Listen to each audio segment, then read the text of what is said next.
নমস্কার বন্ধুরা, welcome to our YouTube channel SKK world. বন্ধুরা, আজকের ভিডিওতে আমরা আলোচনা করব ইন্ডেক্সকে নিয়ে।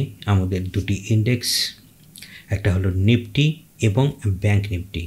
এই দুটো ইন্ডেক্স আগামী সোমবার দিন আমাদের কি পজিশন ক্রিয়েট করতে পারে, সেখানকার লেভেল কী হতে পারে, সেই সম্বন্ধে একটা বিস্তারিত ওভারভিউ দেওয়ার চেষ্টা করব।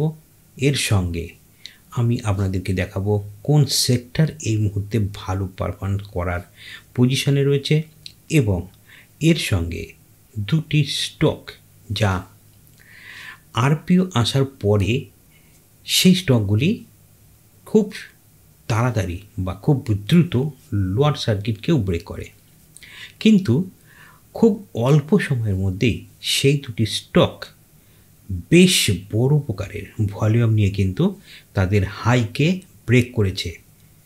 একটি স্টক তো হাইকে ব্রেক করেছে, আরেকটি হাইকে ব্রেক করার ঠিক পজিশনে রয়েছে। তাই সেই দুটি স্টকের উপর থাকবে আমাদের বিশেষ নজর। তো চলুন শুরু করি আজকের ভিডিও। আমরা চলে এসেছি ট্রেডিং ভিউ টার্মিনালে। আমি এখানে খুলে নিয়েছি নিফটি 50। নিফটি 50-র আমরা সবার প্রথমে চলে যাচ্ছি মান্থলি চার্টে। মান্থলি চার্টে আসলে আমরা যে ভিউটা এখানে পাচ্ছি সেটা দেখো। মান্থলি চার্টে এই মুহূর্তে যে পরিমাণ লো লাগিয়েছিল, এই হাই পজিশন থেকে নিফটি যে পরিমাণ লো লাগিয়েছিল, সেই লোটি থেকে এখন নিফটি কিন্তু আরও অনেকটা উপরে উঠে গেছে। এবং শুধু তাই নয়, এই মাসে অর্থাৎ এই ডিসেম্বর মাসে এই ক্যান্ডেলটা তৈরি হচ্ছে। ডিসেম্বর মাসে এই ক্যান্ডেলটি আরও উপরে কতটা দূর যেতে পারে সেটা এখন দেখার বিষয়। তবে এই মাসে এই হাইকে কি ব্রেক করতে পারবে, তোমাদের কি মনে হয়? 25,000 এর পরের যে রেজিস্ট্যান্সটি আছে সেটি হচ্ছে এখানে দেখছি যে কততে আছে, এটা আছে 25,220 টাকার একটা রেজিস্ট্যান্স আছে। আর এখন যেখানে মার্কেট বন্ধ হয়ে রয়েছে সেটা হচ্ছে 24,677 টাকা। এর ওপরে যে রেজিস্ট্যান্সটি আছে সেটি হচ্ছে 24,880 টাকা এবং তার ওপরের যে রেজিস্ট্যান্স সেটা রয়েছে 25,200 টাকা। তো মার্কেট 25,200 টাকা পর্যন্ত যাওয়া উচিত মান্থলি ক্যান্ডেল চার্টে, যা দেখা যাচ্ছে। এবারে আমরা চলে যাই উইকলি চার্টে। উইকলি চার্টে পজিশন অনুযায়ী মার্কেটের এইটা হলো এই মুহূর্তে পজিশন। এটাকে যদি আমরা একটু বড় করে দেখি, এখানে দেখো এই যে 24,880, এখানে কিন্তু মার্কেট একবার টাচ করেছে এবং টাচ করে আবার নিচে নেমে এসেছে এবং যেটা সাপোর্ট ছিল সেই সাপোর্টের ওপরেই কিন্তু মার্কেট ক্লোজ নিয়েছে।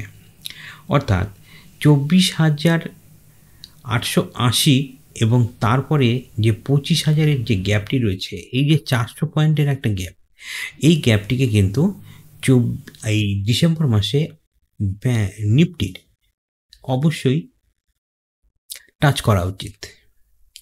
ডেইলি টাইম ফ্রেমে যদি আমরা যাই তাহলে নিফটিকে দেখতে পাবো যে নিফটি এই মুহূর্তে 25,200 যে রেজিস্ট্যান্স রয়েছে সেখান থেকে সামান্যই দূরে রয়েছে। এই যে ক্যান্ডেলটি দেখছো, নিফটি এখান থেকে অলরেডি একটা ট্রেন্ড লাইন যদি আমরা দিই, এইখান থেকে যে ট্রেন্ড লাইনটি আমরা দিচ্ছি, এখান থেকে একটা ট্রেন্ড লাইন যদি টানি, এখন নিফটি কিন্তু একটা সুন্দর সাপোর্টের ভিতরে রয়েছে। যার ফলে আগামী কাজ অর্থাৎ সোমবার দিন যদি মার্কেট একটু গ্যাপ ডাউনও ওপেন হয়, তো ওই ট্রেন্ড লাইনের সাপোর্টের উপরে কিন্তু আমরা অবশ্যই বাই করতে পারি, কারণ পজিশনটাই কিন্তু সেই রকম তৈরি হয়ে রয়েছে নিফটির ক্ষেত্রে। এবারে আমরা যাই ব্যাংক নিফটি। ব্যাংক নিফটির পজিশনটা কি সেটা দেখব। ব্যাংক নিফটির আমি বেশ কিছু লেভেল অলরেডি কিন্তু এখানে ড্র করে রেখেছি। সবার আগে মান্থলি ক্যান্ডেলে আসি। দেখো, মান্থলি ক্যান্ডেল অনুযায়ী ব্যাংক নিফটির থেকে ভালো পারফরমেন্স দিয়েছে। নিফটি যেখানে ব্রেক ডাউন করেছিল ব্যাঙ্ক নিফটি সেই অর্থে কিন্তু সেরকম কোনো ব্রেকডাউন নেই। এখানে ব্যাঙ্ক নিফটির যে ট্রেন্ড লাইনটি দেখছো এই ট্রেন্ড লাইনের উপরে কিন্তু বেশ কয়েকবার ব্যাঙ্ক নিফটি কিন্তু সাপোর্ট নিয়েছে। দেখো এখান থেকে কীভাবে সাপোর্ট নিয়েছে, এখান থেকে এইভাবে একটা সাপোর্ট নিয়েছে, এখানে এইভাবে একটা সাপোর্ট নিয়েছে এবং তারপরেও কিন্তু সাপোর্ট এবং সাপোর্ট, এই সাপোর্টের পর সাপোর্ট কিন্তু ব্যাঙ্ক নিফটি নিয়েই চলেছে, তাই না? তো সেই জন্য আমরা বলতেই পারি যে ব্যাঙ্ক নিফটির সুন্দর একটা সাপোর্ট কিন্তু ব্যাঙ্ক নিফটি ধরে রেখেছে। অবস্থায় দাঁড়িয়ে আমাদের ব্যাঙ্ক নিফটির যেটা টার্গেট হওয়া উচিত, কেন টার্গেট হওয়া উচিত সেটা তোমাদেরকে এখনই আমি দেখাবো। দেখো এবার যদি আমরা এখান থেকে উইকলি চার্টে যাই তাহলে এখানে যেটা দেখতে পাচ্ছি উইকলি চার্টে এখানে একটা ব্যাঙ্ক নিফটি গত সপ্তাহে কিন্তু একটা বড় গ্যাপ আপ নিয়ে উপরে উঠেছিল এবং ব্যাঙ্ক নিফটি তারপরে একটা ইন্ডিকেশন ক্যান্ডেল বানিয়েছিল, কিন্তু নেক্সট উইকে কিন্তু ব্যাঙ্ক নিফটি দেখা যাচ্ছে একটা দারুণ স্ট্রং বুলিশ ক্যান্ডেল তৈরি করেছে। আর এই বুলিশ ক্যান্ডেলটি তৈরি করার পর ব্যাঙ্ক নিফটি হাই নিয়েছে, বিগত যে রেজিস্ট্যান্স রয়েছে সেই রেজিস্ট্যান্সের উপরে গিয়ে কিন্তু ব্যাঙ্ক নিফটি হাইটা, অর্থাৎ এখানে গিয়ে কিন্তু ব্যাঙ্ক নিফটি থেমেছিল। ডেলি টাইম ফ্রেমে দেখলে আমাদেরকে আরও স্পষ্ট বুঝতে পারবো যে ব্যাঙ্ক নিফটির পজিশনটা কোথায়। দেখো ব্যাঙ্ক নিফটি এখানে কয়েকবার এই যে এরিয়াটি রয়েছে এখানে এই এরিয়াতে এখানে একবার, দুইবার, তিনবার, এখানে এসে একবার, চারবার, এখানেও কিন্তু রিট্রেস করে। আর রিট্রেসমেন্টের পর ব্যাঙ্ক নিফটি একটু পুল ডাউন হয় এবং তারপর ব্যাঙ্ক নিফটি কিন্তু বেশ সুন্দরভাবে, একদম সুন্দরভাবেই যাকে বলা যায় দুর্দান্তভাবে কিন্তু ব্যাঙ্ক নিফটি এই রেজিস্ট্যান্সটিকে ব্রেক করে এবং ব্রেক করার পর 52,746 থেকে অলরেডি ব্যাঙ্ক নিফটি পৌঁছে গিয়েছিল 53,900 টাকার মতো। তো এখানে ব্যাঙ্ক নিফটি একটি দারুণ একটা পজিশনে রয়েছে। ব্যাঙ্ক নিফটি আজ অর্থাৎ শুক্রবারের দিন একটু ডাউন হলেও ব্যাঙ্ক নিফটির তার আগের দিনের যে ক্যান্ডেল রয়েছে তার থেকে অনেকটাই কিন্তু ছোট ক্যান্ডেল, তাই অটোমেটিক্যালি আজকে অর্থাৎ সোমবার দিন ব্যাঙ্ক নিফটির এইখান থেকে এই পর্যন্ত এই যে বিগত হাইটি রয়েছে এই হাইটি কিন্তু ব্রেক করতে পারে এবং এই উইকেই ব্যাঙ্ক নিফটি 55,000 পর্যন্ত যেতেও পারে। এটা হলো ব্যাঙ্ক নিফটির, এইটা হলো টার্গেট। ব্যাঙ্ক নিফটির এই টার্গেটটিকে আমরা কিভাবে পেয়েছি সেটা যদি তোমাদেরকে দেখাই তাহলে মেজার একটা টুলস নিতে হবে আমাদের এখান থেকে এই পর্যন্ত এই টুলসটি। তো এটাকে যদি আমরা এখান থেকে এই পর্যন্ত যে মানে মেজার টুলটা দেখাচ্ছি, এই যে এখানে কত পয়েন্ট দেখছো ঠিক সেটাই এখান থেকে এই পর্যন্ত গেলে এই টার্গেটটাই কিন্তু আমরা পাচ্ছি 2,278 পয়েন্ট। এটা হচ্ছে এখন আমাদের ব্যাঙ্ক নিফটির জন্য একটা টার্গেট। কেমন? চলো এইবারে আমি তোমাদেরকে বলি কোন সেক্টরটি ভালো পারফর্ম করবে। এর জন্য আমি একটা নতুন ট্যাবে যাচ্ছি এবং এখান থেকে আমি তোমাদেরকে দেখাচ্ছি যে কোন জায়গায় গেলে আমরা investment.com-এ যাব। investment.com-এ এসে ওকে,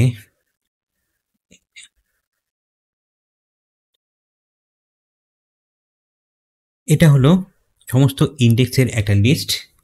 এই লিস্টে আমরা দেখতে পাচ্ছি Nifty PSU, Nifty financial service, Nifty private bank, এরকমভাবে যে সমস্ত ইন্ডেক্স রয়েছে সেই সমস্ত ইন্ডেক্সগুলিকে আমি এখানে প্লট করে নিয়েছি। প্লট করে নেওয়ার পরে এখানকার যে হাই লো দেখছো, লাস্ট ডে ওপেন কততে হয়েছিল, হাই কত ছিল, লো কত ছিল, চেঞ্জ কত পার্সেন্টেজ এসেছে, এই সমস্ত কিছু, অর্থাৎ এটা 6 তারিখের রেজাল্ট। 6 তারিখে এই সমস্ত ইন্ডেক্সের যে পারফরমেন্স সেটা কেমন ছিল সেটা আমরা এখানে দেখতে পাচ্ছি। কেমন? এই ভেতরে আমরা যেটা দেখতে পাচ্ছি সেটা হচ্ছে এখানে যে নিফটি পিএসইউ যে ব্যাংকটি রয়েছে বলে একটা পিএসইউ যে ব্যাংক রয়েছে, এই হলো পিএসইউ ব্যাংক। এই নিফটি পিএসইউ ব্যাংক গত দিন অর্থাৎ 6 তারিখে 7,115% তারা ছিল এবং 29% পর্যন্ত সেটা বৃদ্ধি পেয়েছে সেই ইন্ডেক্সটি। আর এই ইন্ডেক্সটি ভালো পজিশন ক্রিয়েট করে রেখেছে। চলো আমরা এটা দেখে নিই এখানে একবার।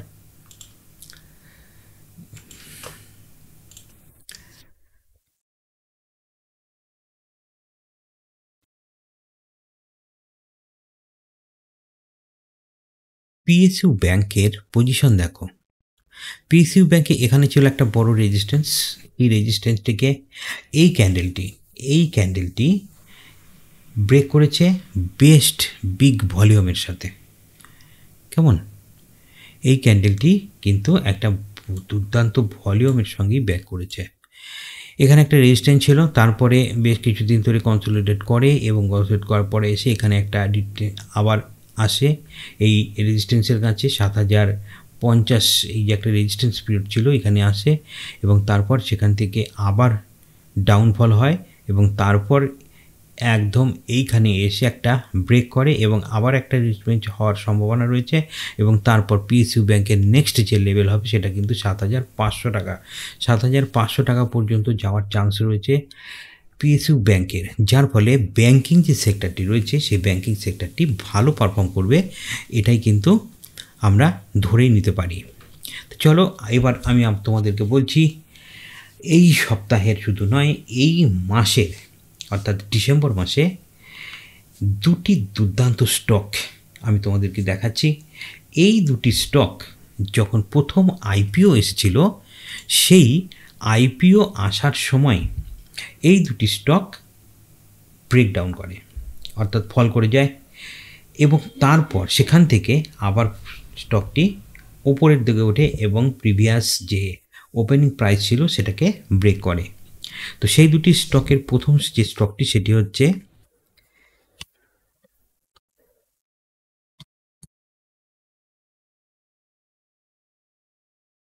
PN গ্যাডগ্রিল jewellery limited. এই স্টকটিকে দেখো, এটা হচ্ছে এই স্টকটির ডেইলি ক্যান্ডেল।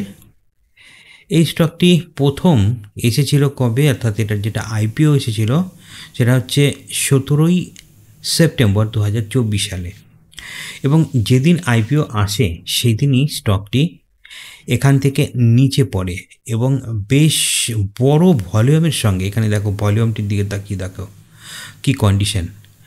ভলিউমটার দিকে তাকালেই তোমরা বুঝতে পারছো যে একটা বিগ ভলিউমের সঙ্গে কিন্তু এই স্টকটি নিচে আসে এবং তারপরে কন্টিনিউয়াস পজিশনে এই স্টকটি ফল হয় এবং সেখান থেকে আবার আপে যায় এবং এইভাবে বেশ কয়েকবার ওপর দিকে যায় এবং এই ট্রেন্ড লাইনের সঙ্গে কিন্তু এই স্টকটি আপ মুভ হয় এবং নিচে আসে, অর্থাৎ স্টকটি কিন্তু ডাউনফলই ছিল।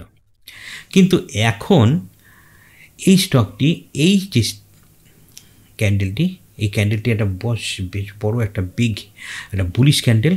এই ক্যান্ডেলটি এই ট্রেন্ড লাইনকে ব্রেক করে এবং ব্রেক করার পরে ট্রেন্ড লাইনের ওপরে গিয়ে ক্লোজ দেয় এবং তারপরে দেখো একদিন, দুদিন এবং এটা ধরলে 3 দিন কন্টিনিউয়াস পজিশনে কিন্তু এই স্টকটি ওপরের দিকে যাচ্ছে।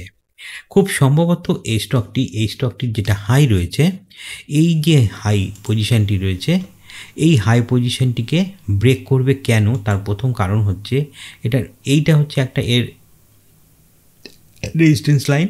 এই রেজিস্ট্যান্স লাইনটিকে যদি ব্রেক করতে পারে অর্থাৎ 788কে যদি ব্রেক করতে পারে তাহলে আমরা এখানে 790 টাকাতে এন্ট্রি নিতে পারি এবং আমাদের যেটা টার্গেট থাকবে সেটা হলো 850 টাকার।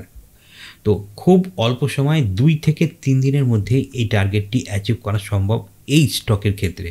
তবে হ্যাঁ, অবশ্যই আমি তোমাদের বলবো এটা কিন্তু আমার তোমাদেরকে বাইং যে ইনফরমেশন সেটা নয়, অর্থাৎ বাইং করার জন্য আমি তোমাদেরকে কখনোই এই স্টককে মোটিভেট করছি না। তবে এই স্টকটি স্ট্রাকচার ওয়াইজ, এই স্টকটির যে চার্টের স্ট্রাকচার, সেই স্ট্রাকচার বলছে এই স্টকটি এই মুহূর্তে একটা ভালো পজিশন বা একটা ভালো রিটার্ন দেওয়ার ক্ষমতা রাখে। তো চলো আমাদের নেক্সট যে স্টকটি, সেই স্টকটিকে এবার দেখি। সেই স্টকটির নাম হচ্ছে TOLINS, অর্থাৎ টলিন স্টার লিমিটেড। এই টলিন স্টার লিমিটেডের এই স্টকটিকে দেখো, এই স্টকটিরও আইপিও এসেছিল 16ই সেপ্টেম্বর। 16ই সেপ্টেম্বর, আর ওটা ছিল 17ই সেপ্টেম্বর 2024 সালে। এবং যেদিন আইপিও আসে সেদিন একটা বেশ বড় ভলিউম থাকবেই, আর ভলিউম থাকার পরে তার পরের দিন ভলিউম পড়ে যায় এবং তারপরের থেকে কিন্তু স্টকটি কন্টিনিউয়াসলি নিচের দিকে আসছিল এবং নিচের দিকে আসছিল এবং নিচের দিকেই আসছিল এবং আসতেই থাকে নিচের দিকে। কিন্তু রিসেন্ট কি দেখাচ্ছে, এই স্টকটি একটা বড় ব্রেক ফল ডাউন করার পর এখান থেকে আবার স্টকটি কিন্তু বুলিশ পজিশনে গেছে। এবং শুধু তাই নয়, এর যে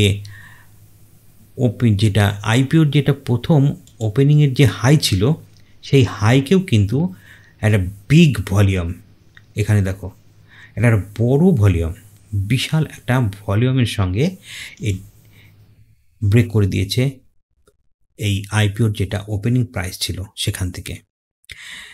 এবং তারপরে এই স্টকটি আবার উপরে যায় এবং তারপরে এখানে একটু কনসলিডেট করছে। এবং এই স্টকটি কিন্তু একটা দুর্দান্ত পোটেনশিয়াল আছে, তার কারণ হচ্ছে এখানে বড় ভলিউমের সঙ্গে ব্রেকআউট করেছে।